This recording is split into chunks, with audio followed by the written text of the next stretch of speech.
আল্লাহ রাব্বুল আলামিন বলেন, মাসালুল ফারিকাইনি কাল আ'মা ওয়াল আসাম্মি ওয়াল বাসীরি ওয়াস সামিঈ হাল ইয়াস্তাবিয়ানি মাসালান আফালা তাযাক্কারুন।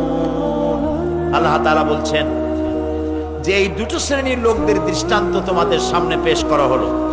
এরূপ যেমন একটি লোক তো অন্ধ, আরেকটি লোক পথ দেখতে পায়, চোখ আছে, এই দুটি লোক তো এক হতে পারে না। সুতরাং যারা কাফের তারা হলো অন্ধ, যারা ইমানদার তারা হলো চক্ষুষ্মান।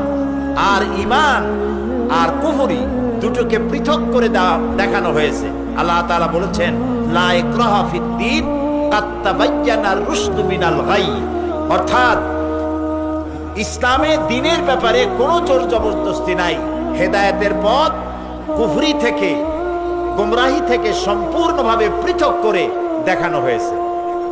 কুফরি আর হেদায়েত দুটো ভিন্ন পথে আল্লাহ পাক মানুষকে দেখিয়ে দিয়েছেন, এটা কুফরি আর এটা হলো হেদায়েতের পথ। আল্লাহ রাব্বুল আলামিন দুটি রাস্তা করেছেন, একটা হচ্ছে আসহাবুল ইয়ামিন আর একটা হলো আসহাবুশ শিমাল।